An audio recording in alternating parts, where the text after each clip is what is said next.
Kingdom classification complete पढ़ा है आपके फर्स्ट और सेकंड चैप्टर को मिला के। ठीक है, जब आपने फर्स्ट चैप्टर में पढ़ा था क्लासिफिकेशन क्या होती है, सेकंड चैप्टर में आपने डिफरेंट टाइप्स ऑफ क्लासिफिकेशन पढ़ा। ठीक है, आपने मोनेरा कंप्लीट किया, आपने प्रोटिस्टा पढ़ा, आपने फंजाई पढ़ा। अब देखो बाकी के जो दो किंगडम बच गए, प्लांटी एंड एनिमेलिया, इसको हम नेक्स्ट चैप्टर में कंप्लीट करेंगे। ठीक है, उसके लिए सेपरेट चैप्टर है। किंगडम प्लांटी के लिए प्लांट किंगडम अलग से थर्ड चैप्टर है आपका, एंड एनिमल किंगडम आपका फोर्थ चैप्टर है, तो उसको हम डिस्टिंक्शन वाइज वहां करेंगे। लेकिन इनके अलावा यानी कि 5 किंगडम के अलावा हमारे पास कुछ ऐसे ऑर्गेनिजम्स बच जाते हैं जिनको 5 किंगडम क्लासिफिकेशन में कोई जगह नहीं दी गई। ठीक है, and these are virus, viroids, prions, lichens and mycorrhiza. तो इस चैप्टर में अब हमारे पास केवल यही टॉपिक्स जो है लेफ्ट है। ठीक है, सो आज के क्लास में I will try to complete viruses. ठीक है, now these particular organisms are not included in 5 kingdom classification। ठीक है, ये 5 किंगडम क्लासिफिकेशन वाले सिस्टम में इंक्लूडेड नहीं है। बात करते हैं सबसे पहले वायरस की। बहुत बार नाम सुना है और सारे आप सफर भी कर रहे हैं, आप भी सफर कर रहे हैं, हम भी सफर कर रहे हैं। That is all because of virus, है ना। कौन सा क्या नाम है? Corona virus. तो ऑब्वियसली कुछ ऐसी चीजें जो हमारे 5 किंगडम क्लासिफिकेशन में जिनको आज तक कोई खास जगह नहीं दी गई है, लेकिन ये हमारी लाइफ को बहुत ज्यादा इफेक्ट कर रहे हैं। ठीक है, तो अभी हमें पढ़ना है कि एक वायरस क्या होता है, वो कैसे काम करता है। ठीक है, किस तरीके का मोड ऑफ एंट्री है, किस तरीके का उनका स्ट्रक्चर होता है, कैसा उसमें जेनेटिक मटेरियल होता है, एवरीथिंग। ठीक है, तभी तो आप जैसे बच्चे साइंटिस्ट बनोगे और कोरोना जैसी दवाई बीमारी का इलाज निकालोगे। कोरोना नहीं, कोरोना जैसी कहा है। ठीक है, कहीं सोचे इतना इंतजार नहीं होगा, तब तक तो आप बड़े होगे, तब तक तो नो डाउट वैक्सीन आ ही जाएगी। आ ही गई है, अब तो रशिया ने बना भी दी है, कोई बात नहीं। लेकिन आप लोग भी हो सकता है कभी भविष्य में किसी पर्टिकुलर वायरस के लिए कोई एंटी वायरस चीजें बनाए, है ना, कोई वैक्सीन बनाए।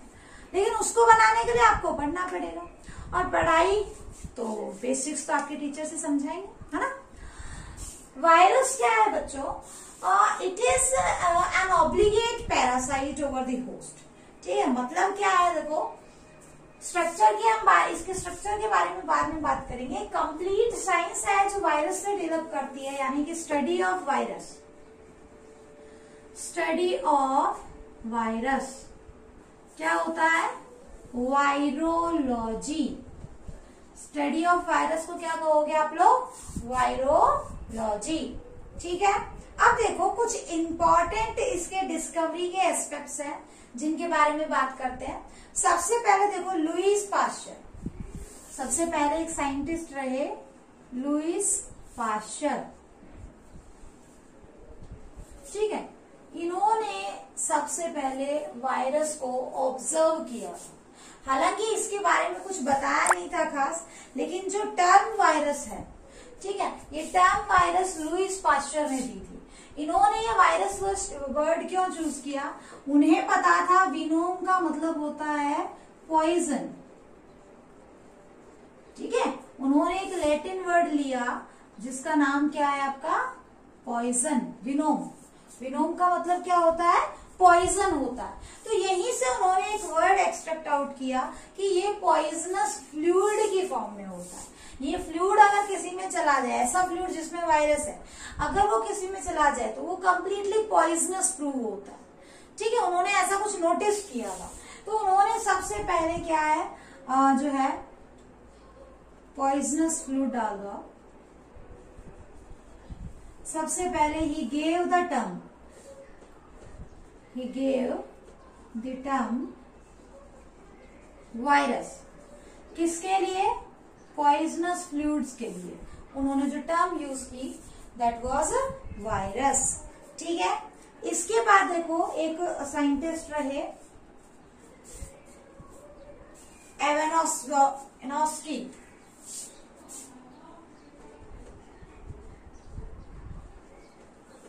इनोस्की, ठीक है, बस स्पेलिंग देख लेते हैं इनकी। EVA,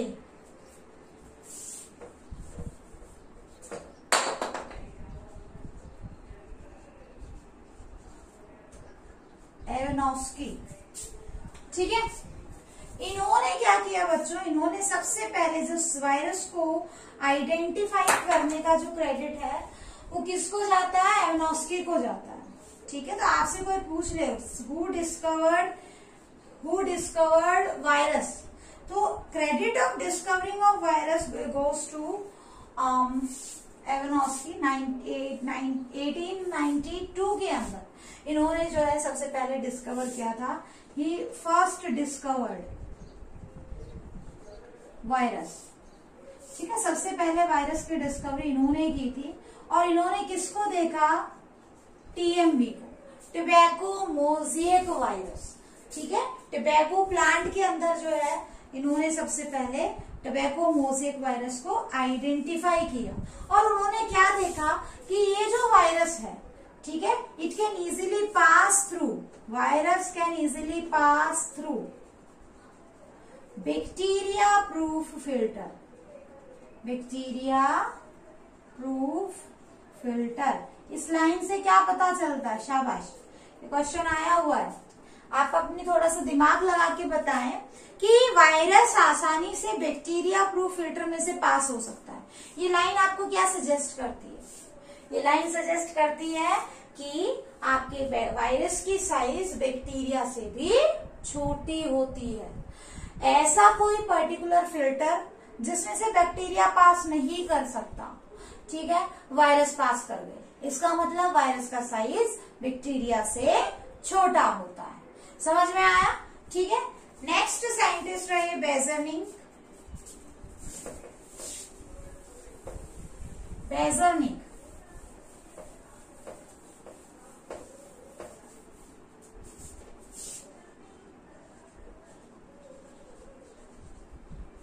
इन्होंने क्या किया, इन्होंने सबसे पहले जो टोबैको मोज़ेक वायरस, जो एक आपका एक नॉर्मल हेल्दी प्लांट TMV, उसके अंदर जो है TMV टोबैको मोज़ेक वायरस का फ्लूइड इंजेक्ट करके देखा, और इन्होंने पाया कि अगर हम एक हेल्दी प्लांट को, ठीक है, ऐसा एक्सट्रैक्ट डाल दे जो वायरस से इन्फेक्टेड है, ठीक है, क्या कहा इन्होंने कहा कि आपके पास एक हेल्दी प्लांट है, और उस हेल्दी प्लांट को आपने TMV वायरस का क्या दे दिया, इंजेक्शन दे दिया, मतलब एक डिजीज्ड प्लांट से एक एक्सट्रैक्ट निकाला आपने, ठीक है ना, वो एक्सट्रैक्ट आपने इसको दे दिया, और उस एक्सट्रैक्ट में क्या था, ये एक्सट्रैक्ट निकाला, एक्सट्रैक्ट लिक्विड कंटेंट को बोलते हैं, ठीक है, वो आपने इस हेल्दी प्लांट को दे दिया। ये एक्सट्रैक्ट आपने कहाँ से निकाला है, ये एक्सट्रैक्ट आपने निकाला है इन्फेक्टेड प्लांट से निकाला है, प्लांट आपका इन्फेक्टेड है, वहां से आपने उसका लिक्विड निकाला, इन्फेक्टेड लिक्विड, और वो आपने हेल्दी प्लांट को दे दिया, ठीक है। तो हेल्दी प्लांट में भी वही सेम इन्फेक्शन हो जाएगा।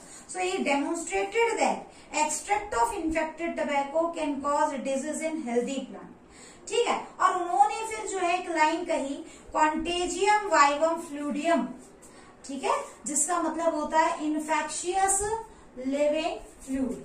क्या कहा उन्होंने, contagium vivum फ्लूडियम,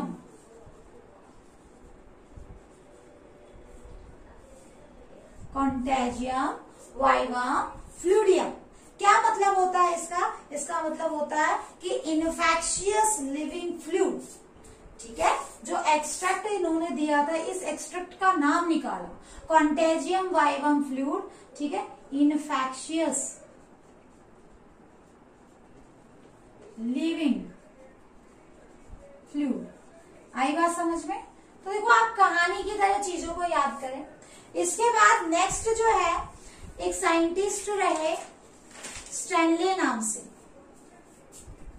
Stanley, WM Stanley. इन्होंने क्या किया इन्होंने क्रिस्टलाइजेशन ऑफ वायरस किया। देखो बच्चों, ये बहुत इंपॉर्टेंट फैक्टर है। इन्होंने क्या किया, इन्होंने आइडेंटिफाई किया कि अगर हम क्या है, वायरस को सेल से बाहर निकाल दे, होस्ट सेल से बाहर निकाल दे, तो they can be easily crystallised, उनको हम आसानी से क्रिस्टल्स की फॉर्म में कन्वर्ट कर सकते हैं। और ये क्रिस्टल्स जो है मेनली प्रोटीन के बने हुए होते हैं। ठीक है, तो उन्होंने क्या देखा, ही क्रिस्टलाइज्ड टीएमवी वायरस। ठीक है, उन्होंने TMV virus, tobacco mosaic virus को क्रिस्टलाइज किया। आया समझ में? ठीक है, तो अब देखो, अगर हम बात करें वायरस की, तो वायरस को आप कैसे डिफाइन करोगे? They are obligate non cellular parasite. Obligate का मतलब वो क्या है, होस्ट की बॉडी पे फीड करने वाले होते हैं। होस्ट सेल के अंदर जब तक नहीं जाएंगे तब तक वो नॉन लिविंग सब्सटेंस है। ठीक है ना, आप जब तक वो सेल से बाहर है तब तक वो non living. And if they are present out of the cell, ठीक है, then they are, if they are present inside a cell then they are living, if they are present outside a cell then they are non-living. They can be easily crystallized like non-living chemicals.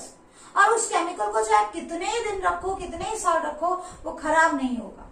But whenever it comes in contact with the host cell, ठीक है, it just transfer its particular DNA, RNA और anything genome इसका जो है वो डालेगा और वो लिविंग हो जाएगा। आई बात समझ में? So they are neither living nor non living, they are connecting link between living and non living organisms. ठीक है, आई बात समझ में? तो देखो, इनको हम ट्रूली लिविंग कंटेंट कंसिडर नहीं करते। तो आपसे कोई पूछ ले कि वायरस क्या है, ठीक है, तो सबसे पहली बात जो आपको बतानी है, that is obligate parasite. Obligate का मतलब पैरासाइट, यानी कि स्ट्रिक्टली पैरासाइट, बिना होस्ट के सरवाइव नहीं करेंगे, ऑब्लिगेट का मतलब। ठीक है, इसके अलावा नॉन सेलुलर या ए सेलुलर ऑर्गेनिज्म। ठीक है, नॉन सेलुलर या ए सेलुलर ऑर्गेनिजम्स होते हैं। समझ में आया? Whenever they comes in contact with the host cell, they will hire the machinery of the organism and behave like a non-living organism. ठीक है, that's why they are connecting link between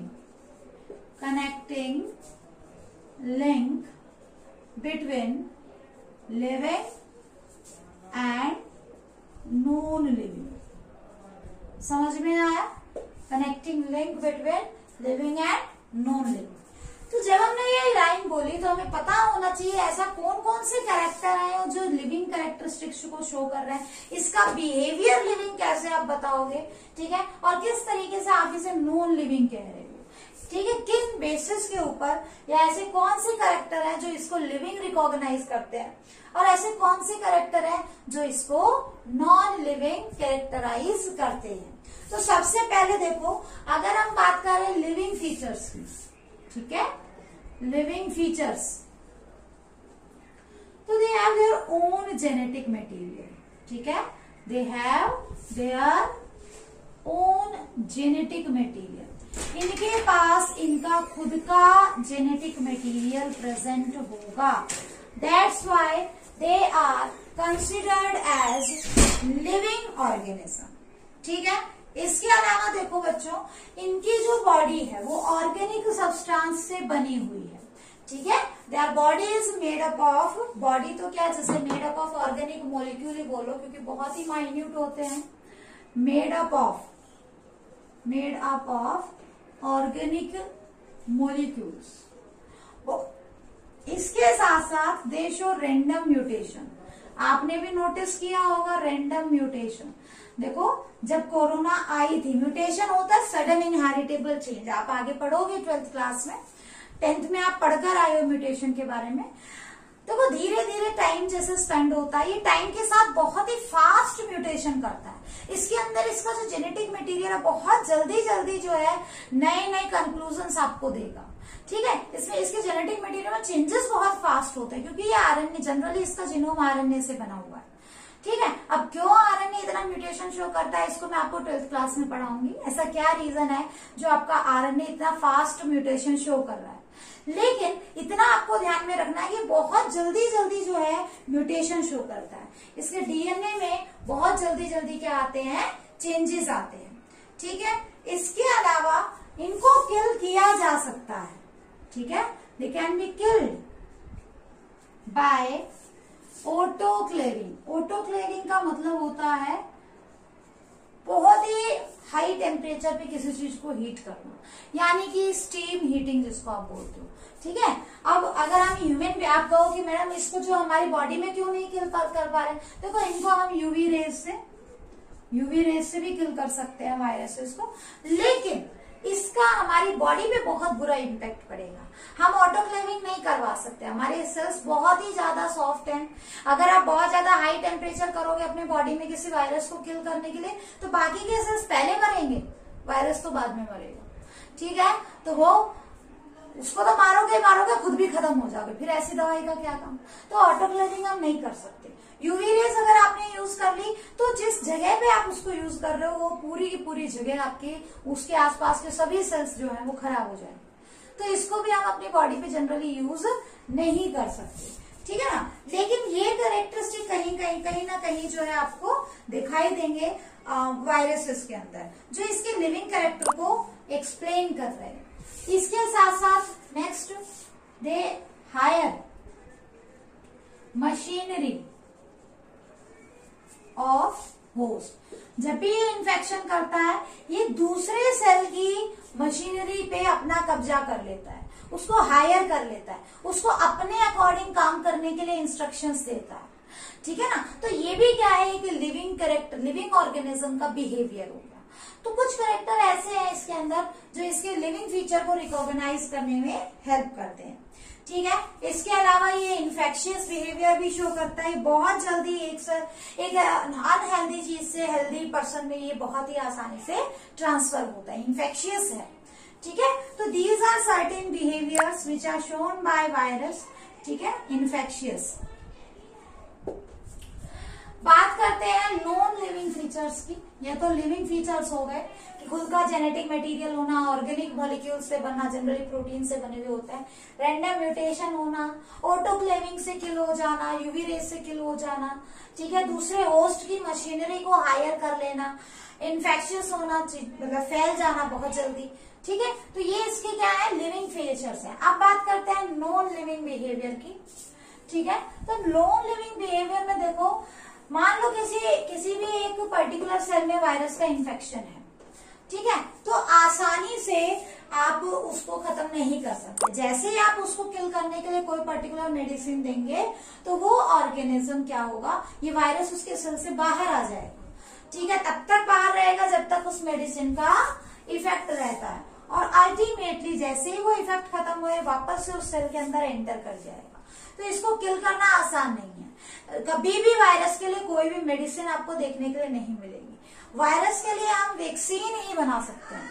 ठीक है, और वैक्सीन में क्या होता है बच्चों, वैक्सीन में वही सेम वायरस का इन्फेक्शियस पार्ट होता है जिसको आपकी बॉडी रिकॉग्नाइज करती है।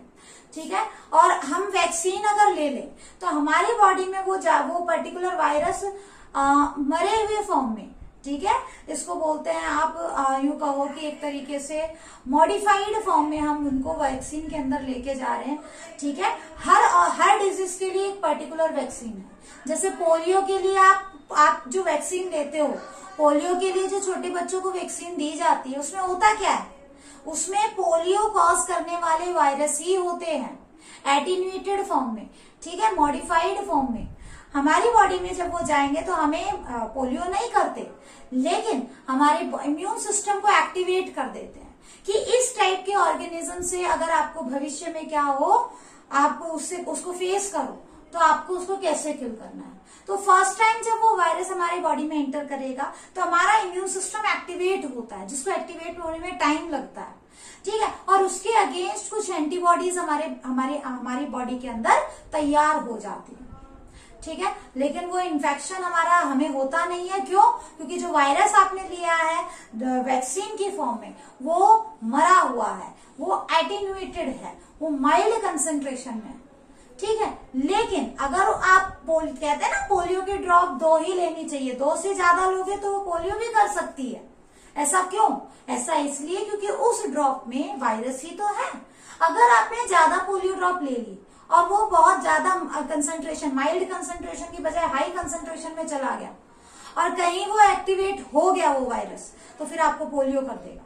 ठीक है, इसीलिए पोलियो की 2 ही ड्रॉप ली जाती है, एक प्रॉपर कंसंट्रेशन ली जाती है।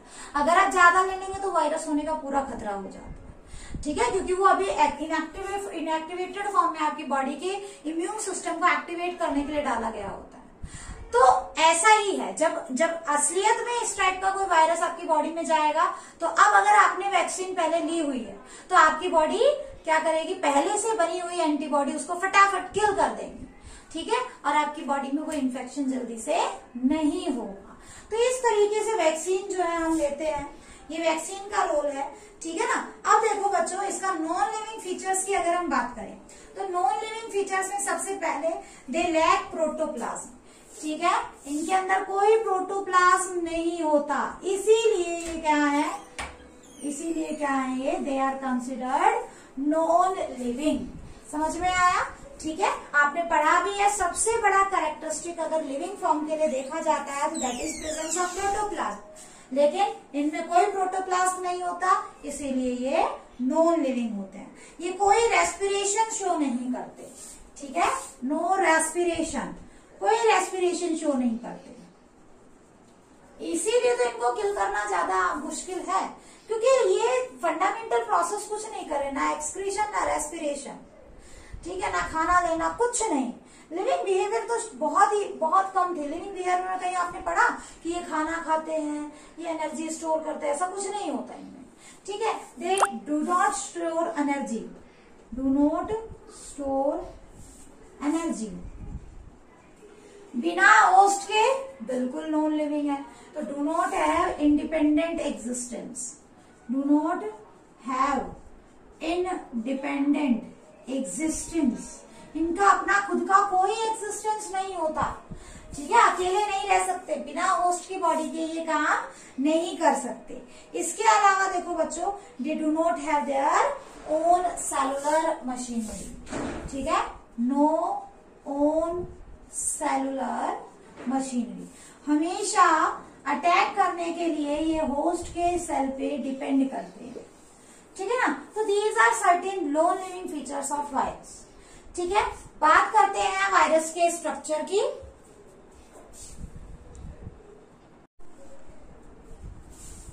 नाउ बच्चों, स्ट्रक्चर ऑफ वायरस, इसको समझना बहुत ही ज्यादा जरूरी है। यहां से क्वेश्चन आता है, स्ट्रक्चर ऑफ वायरस। ठीक है, तो बेसिकली वायरस में हम 3 डिफरेंट कंपोनेंट्स पढ़ेंगे। ठीक है, बेसिकली आप यहाँ पे 3 कंपोनेंट्स पढ़ोगे। ठीक है, पहला आप पढ़ोगे यहाँ पे कैप्सिड की एक एनवेलप के बाद कैप्सिड और कैप्सिड के बाद न्यूक्लियोइड। आउटर मोस्ट जो यहाँ पे स्ट्रक्चर रहेगा that is envelope. Next is capsid की एक लेयर होती है अलग से, अभी समझाऊंगी कैसी होती है। और इसके बाद इसका जेनेटिक मटेरियल। ध्यान रखना, जेनेटिक मटेरियल के चारों तरफ कोई न्यूक्लियर मेम्ब्रेन नहीं होती, इसीलिए इसके जेनेटिक मटेरियल को क्या कहा जाएगा, एनवेलप कहा जाएगा। ठीक है, तो देखो सबसे पहले बात करते हैं एनवेलप की। एनवेलप,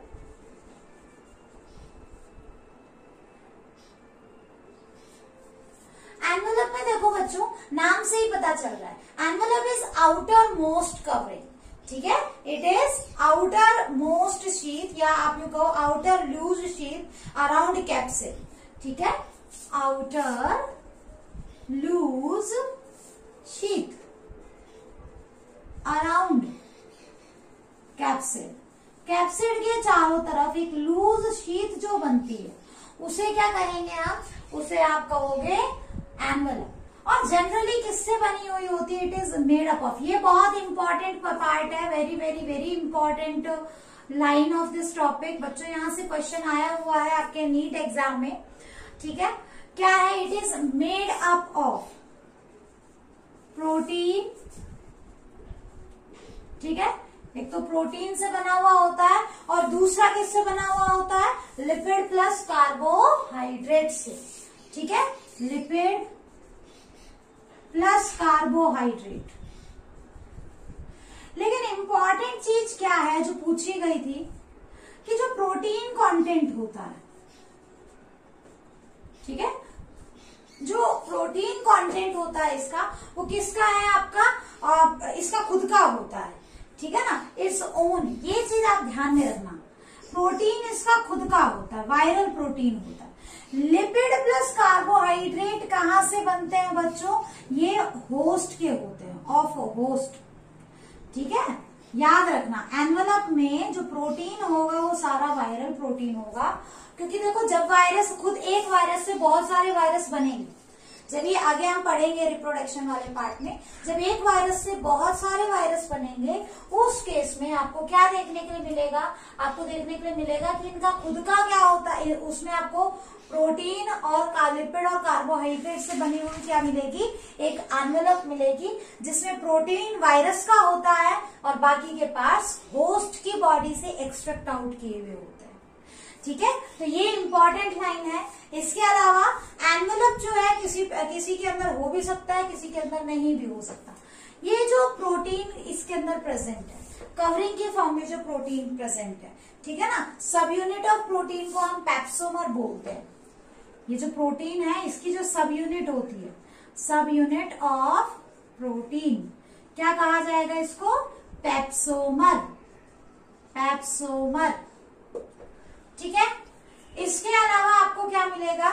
कुछ ऐसे वायरस है जहां पे एनवेलप प्रेजेंट होता है, कुछ एक ऐसे है जहां पे जो आपका एनवेलप है वो एब्सेंट होता है, ठीक है। तो आपको बस ये ध्यान रखना है कि एनवेलप कहाँ पे प्रेजेंट है और कहाँ पे एब्सेंट है। इस टाइप के क्वेश्चंस बच्चों आपके कॉम्पिटिटिव एग्जाम में आते हैं। जैसे अगर हम HIV वायरस की बात करें, HIV human immuno deficiency virus, ठीक है, वहां पे एनवेलप प्रेजेंट होगा।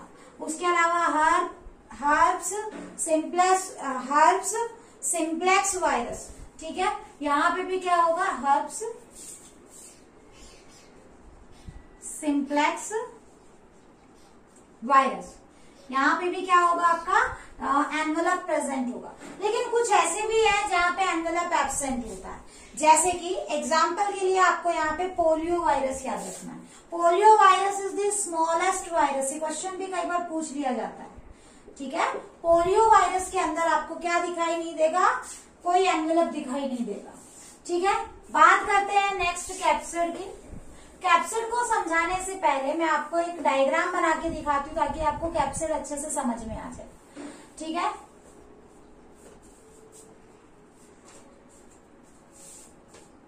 देखो आपको वाई डायग्राम शो कर देते हैं। ये क्या है? प्रोटीन की बनी हुई एक कवरिंग होती है, ठीक है। प्रोटीन की एनवेलप के नीचे प्रोटीन की बनी हुई एक कवरिंग होती है। मान लो this one is genetic material,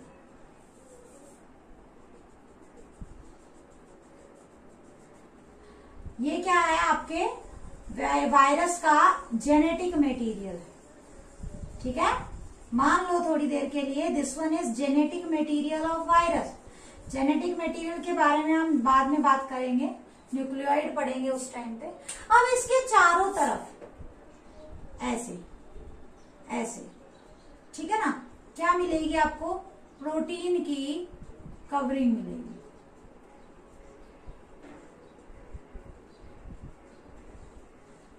ऐसे कुछ इस टाइप से, ठीक है। ये एक लेयर हो गई। ये प्रोटीन की कवरिंग जो है लेयर बाय लेयर अरेंज होती है, ठीक, ऐसे।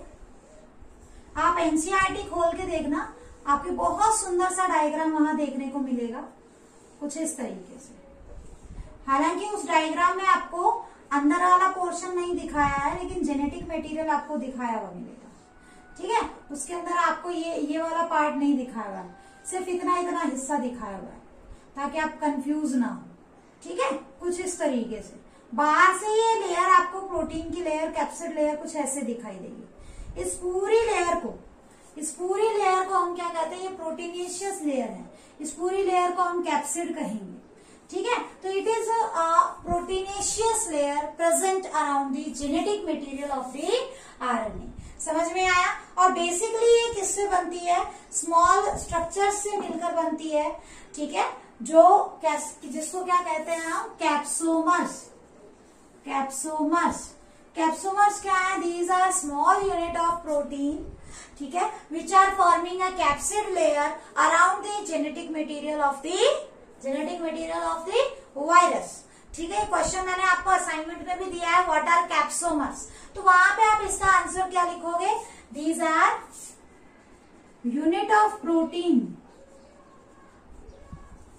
ठीक है, विच together form capsid layer around genetic material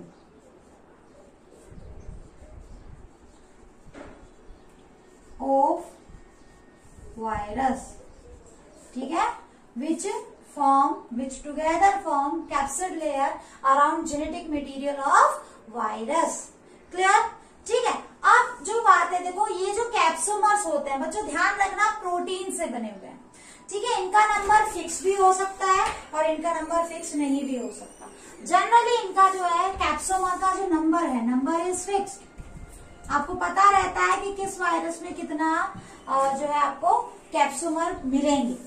ठीक है, जैसे अगर हम बात करें आपके टीएमवी वायरस की, तो टीएमवी वायरस में आपको 2130 कैप्सोमर्स मिलते हैं। ठीक है, टीएमवी वायरस में 2130 जो है कैप्सोमर आपको दिखाई देंगे। कैप्सोमर इज टू प्रोटीन का रेशियो भी हम निकालते हैं कि एक पर्टिकुलर वायरस में कैप्सोमर इज टू प्रोटीन का रेशियो कितना होता है। आगे चल के पढ़ाएंगे टीएमवी वायरस के अंदर ये रेशियो कितना है। न्यूक्लियोटाइड इज टू कैप्सोमर का रेशियो 3:1 का रेशियो होता है। ठीक है, ये रेड कलर से जो आपको शो किया है, this one is genetic material. ठीक है, अब जो चीज आपको ध्यान में रखनी है, वायरस जब हमारी बॉडी में एंटर करता है या किसी भी ऑर्गेनिज्म की बॉडी में एंटर करता है, प्लांट हो या एनिमल, ठीक है, बात करते हैं एनिमल की, तो उसका इम्यून सिस्टम क्या करता है, उसके लिए रिस्पॉन्स देता है, उसको रिकॉग्नाइज करता है। तो ऐसा कौन सा हिस्सा है वायरस का जिसको हमारा इम्यून सिस्टम रिकॉग्नाइज करता है? ठीक है, वो क्या कहलाएगा, एंटीजेनिक पार्ट। जैसे वायरस हमारे बॉडी में एंटर किया, तो ऐसा कौन सा हिस्सा है इसका जो हमारी बॉडी में एंटीजन का काम कर रहा है, जिसको हमारा इम्यून सिस्टम रिकॉग्नाइज करता है। ठीक है, एंटीजन वो चीज जिसके लिए हमारा इम्यून सिस्टम रिस्पॉन्स दे। तो यहाँ पे ध्यान रखना, ये जो कैप्सोमर है, इट हैव एंटीजेनिक प्रॉपर्टी। एक बार चेक कर लेती हूँ आपको दिख रहा है कि नहीं। It have antigenic property. Antigenic property का मतलब जब ये हमारे बॉडी के अंदर एंटर करेगा तो आपको दिखाई देगा, आपके सेल को जो है इसके अंदर, आपकी सेल इसको कैसे रिकॉग्नाइज करेगी। वो कैप्सोमर्स जो है, they are unique behaviour of viruses. समझ में आया? तो capsomers have antigenic property. Clear? ठीक है, ध्यान रखना, देखो बिल्कुल क्लियर कट डिविजन रखो। जेनेटिक मटेरियल, उसके चारों तरफ क्या है, कैप्सिड की लेयर, ठीक है, प्रोटीन की बनी हुई लेयर होती है, जिसकी छोटी छोटी सिंपलेस्ट यूनिट को हम कैप्सोमर्स बोलते हैं। ठीक है, आई बात समझ में? और अब नेक्स्ट बात करते हैं न्यूक्लियोइड की। तो देखो यहाँ पे न्यूक्लियोइड को आपको थोड़ा सा ध्यान में रखना पड़ेगा, यहाँ से क्वेश्चन आता है। वायरस में जो न्यूक्लियोइड है, जो जीनोम है, इट मे बी न्यूक्लियोइड जो है, इट मे बी डीएनए और इट मे बी आरएनए। या तो जेनेटिक मटेरियल डीएनए मिलेगा या आरएनए भी एज अ जेनेटिक मटेरियल आपके वायरस में मिल सकता है। ठीक है, आई बात समझ में? अब देखो, दोनों एक साथ कभी नहीं होंगे। हमारे अंदर तो क्या होता है कि वायरस हमारा मेन जेनेटिक मटेरियल डीएनए है, लेकिन हमारी सेल में आरएनए भी मिलता है, लेकिन जेनेटिक फॉर्म में मटेरियल का काम नहीं करता। जेनेटिक मटेरियल हमारा भी सिर्फ एक ही है, डीएनए। लेकिन वायरस के अंदर क्या है, दोनों में से कोई एक ही मॉलिक्यूल होगा, या तो डीएनए होगा सिर्फ या सिर्फ आरएनए ही होगा, दोनों कभी एक वायरस में एक साथ कभी प्रेजेंट नहीं होंगे। ठीक है, अब जो डीएनए है वो सिंगल स्ट्रैंडेड भी हो सकता है, वो डबल स्ट्रैंडेड भी हो सकता है।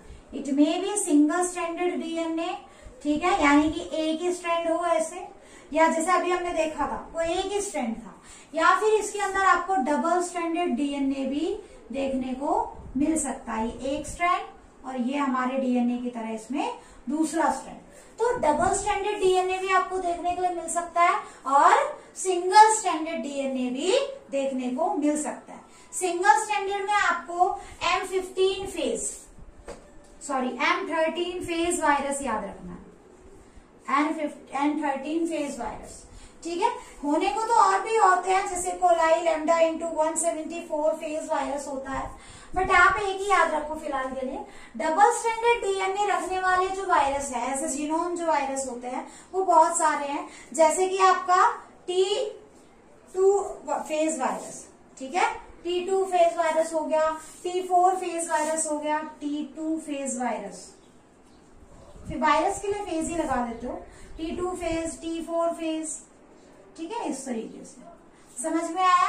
इसके अलावा आपका हर्प्स कॉज करने वाला जो वायरस है, ठीक, अडेनो वायरस है, कॉलीफ्लावर में जो वायरस मिलता है, ये सारे आरएनए एज अ जीनोम वाले जो वायरस होते हैं, आरएनए एज अ जीनोम वाले जो वायरस होते हैं, they may also be double stranded और सिंगल स्ट्रैंडेड, लेकिन इनको एक नाम दिया गया है।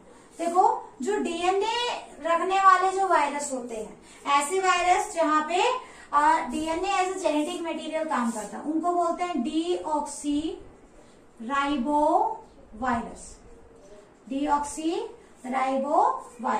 और जिनके अंदर क्या है, RNA as a content of genetic material हो, ठीक है, उनको क्या कहा जाएगा, राइबो वायरस कहा जाएगा। क्या बोलोगे, राइबो वायरस। क्लियर। अब जो RNA as a genetic material है, it may be single stranded RNA और it may be double stranded RNA. कई लोगों को कंफ्यूजन होता है कि क्या डबल स्ट्रैंडेड आरएनए एक्सप्रेस कर सकता है, ठीक है, कुछ केसेस में वो एक्सप्रेस करता है। डबल स्ट्रैंडेड आरएनए में देखो बहुत ही देखो, क्योंकि मेरे साथ खुद ऐसा हुआ था, मैंने बीएससी फाइनल ईयर में एक प्रोजेक्ट बनाया था, वायरस के ऊपर ही था, ठीक है, और जो चेक करने वाले आए उन्होंने कहा कि जो चेकिंग के लिए, इन्वेस्टिगेशन के लिए जो आए थे, उन्होंने कहा कि डबल स्ट्रैंडेड आरएनए तो कभी होता ही नहीं, and that person was PhD in chemistry, ठीक है।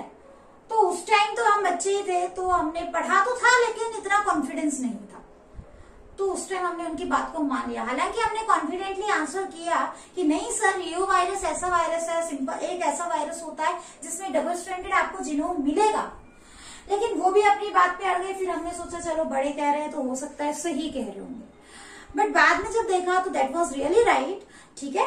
एक ऐसे वायरस भी होते हैं जहां पे डबल स्ट्रैंडेड आरएनए मिलता है, लेकिन जनरली लोग क्या मानते हैं कि डबल स्ट्रैंडेड आरएनए कभी एक्सप्रेस नहीं करता, ठीक है। तो डबल स्ट्रैंडेड में आपको दो वायरस याद करने हैं, सबसे इंपॉर्टेंट है रियो वायरस और दूसरा होता है वाउंड ट्यूमर वायरस, ठीक है।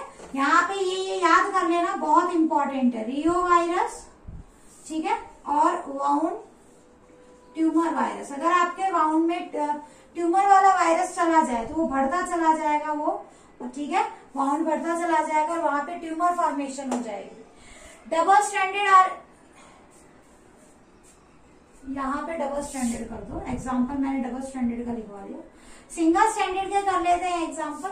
सिंगल स्टैंडर्ड में क्या है बच्चों, जैसे आपका टीएमवी वायरस, जनरली आपका यहाँ पे जो वायरसेस है उसमें जो जीनोम है वो कैसा होता है, सिंगल स्टैंडर्ड। जैसे कि TMV virus, tobacco mosaic virus, सबसे पहले जो वायरस डिस्कवर हुआ था वो टीएमवी वायरस ही था।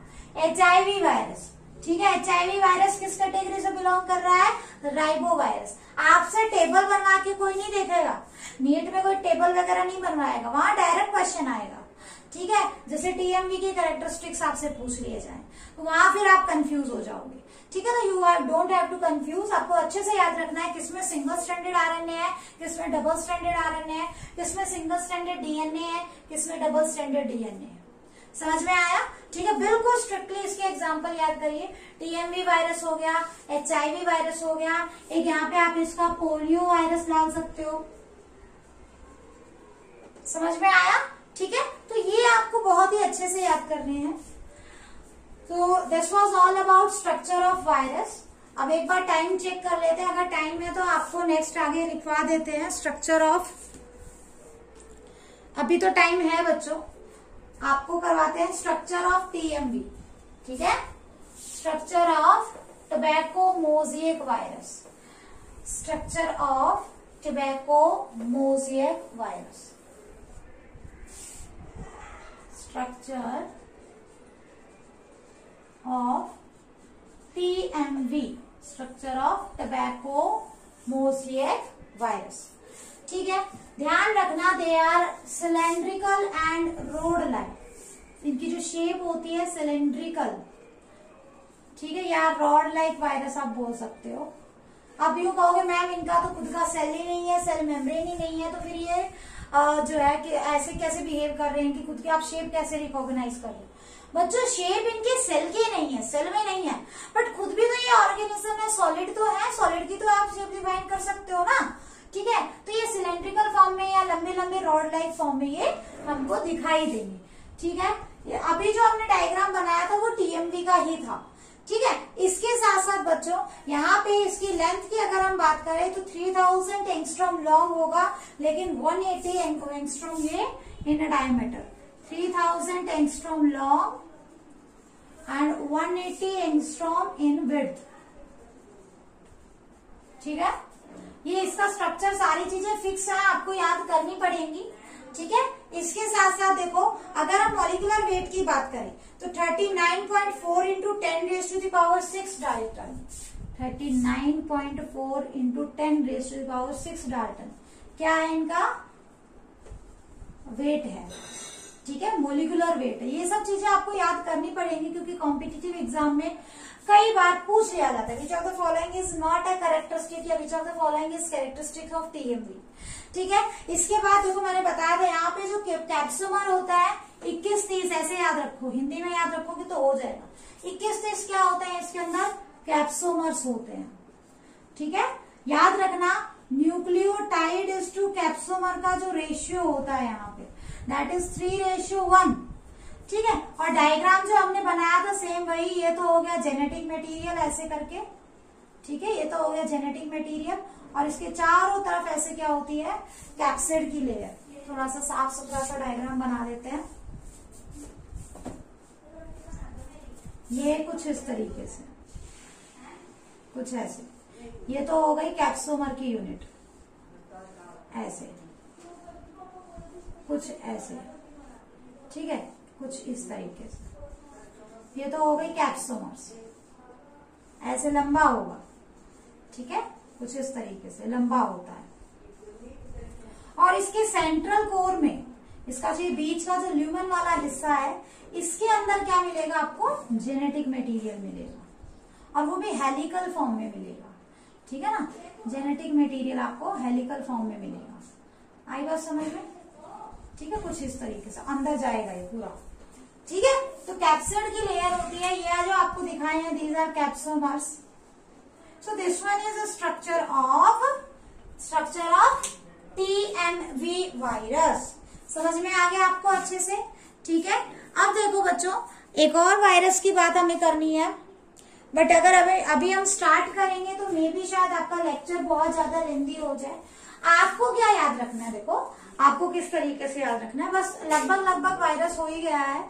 एक रिप्रोडक्शन का छोटा सा टॉपिक बचा हुआ है, कल का लेक्चर थोड़ा लेंदी लूंगी मैं। ठीक है, लेकिन मैं कल टोटल आपको ये चैप्टर कंप्लीट करवा दूंगी, हर हाल में कल आपका चैप्टर कंप्लीट हो जाएगा। ठीक है, आपको एक वायरस का और जो है जैसे फेस वायरस है उसका स्ट्रक्चर मैं करवाऊंगी, वो इम्पोर्टेंट है। ठीक है ना, तो एक वायरस का और स्ट्रक्चर पढ़ लेंगे कल हम। इसके साथ साथ कल वाले टॉपिक में हम क्या पढ़ेंगे, बाकी के जो बच गए हैं, वायरॉइड्स किसे कहते हैं, प्रियोन किसे कहते हैं। ठीक है, इसके अलावा आप माइकोराइजा और लाइकेन, ये सारे वर्ड्स आपके माइंड में क्लियर होने चाहिए। छोटे छोटे टॉपिक है, सिर्फ वायरस में टाइम लगेगा, बाकी आपके एक एक पैराग्राफ के ही टॉपिक है, एक एक लाइन के एक एक पैराग्राफ के टॉपिक है। तो ज्यादा लेंथी नहीं है, कल के लेक्चर में हमारा ये कंप्लीट हो जाएगा, ठीक है। बट आप बायोलॉजिकल क्लासिफिकेशन वाला जो पार्ट है उसको अच्छे से लर्न करिए, क्योंकि यहाँ से यू मान के चलिए 2 या 3 क्वेश्चंस आएंगे ही आएंगे, ठीक है। That's all for today's lecture बच्चों। Thank you everyone.